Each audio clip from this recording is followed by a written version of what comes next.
దత్తాత్రేయ సాంప్రదాయంలో మనకి అనేక సాధనలు ఉన్నాయన్నమాట.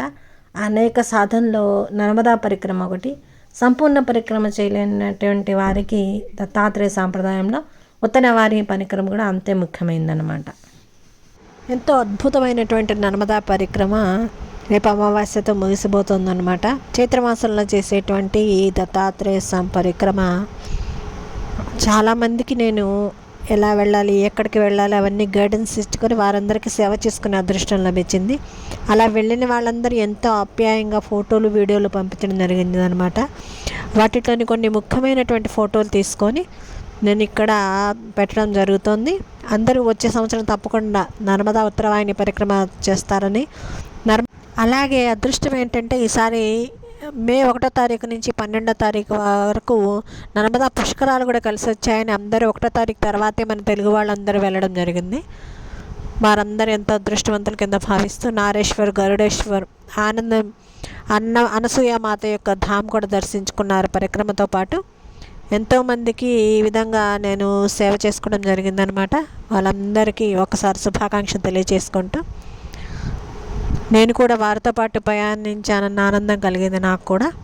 అందరికీ శిరస్సు వంచి నమస్కరించుకుంటూ నర్మదా పరిక్రమ చేసే వాళ్ళందరికీ అక్కడ స్టేట్ గవర్నమెంట్ చాలా ఫెసిలిటీస్ అరేంజ్ చేస్తూ ఉంటుందన్నమాట.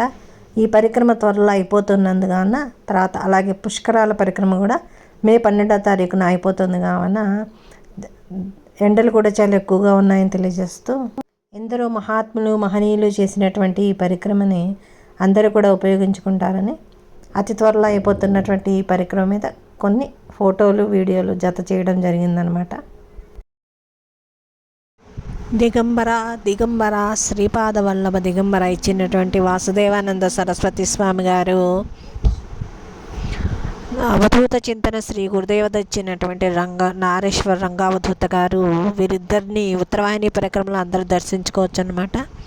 అలాగే నారేశ్వర్ దగ్గర ఉండేటువంటి అనసూయమాత కుండ, ఇది చాలా పురాతనమైనటువంటిది. అనసూయమాత ఇక్కడ తీవ్ర తపస్సు చేసుకున్నారని, అనసూయమాతే స్వంగా ఒక బావి తవ్వారని, ఆ బావిని గంగా అని కూడా పిలుస్తారు.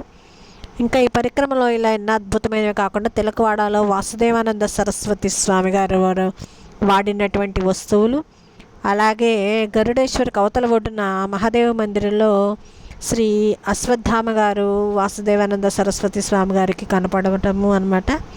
అతి గుప్తమైనటువంటి రహస్యం ఏంటంటే ఇప్పటికీ అల్లరి దత్తికి అభిషేకం చేసేటప్పుడు అశ్వత్థామ ఏదో ఒక రూపంలో వచ్చి దత్తాత్రేయ స్వామికి నమస్కరించుకొని వెళ్తారని ప్రతీతి. అక్కడ అందరూ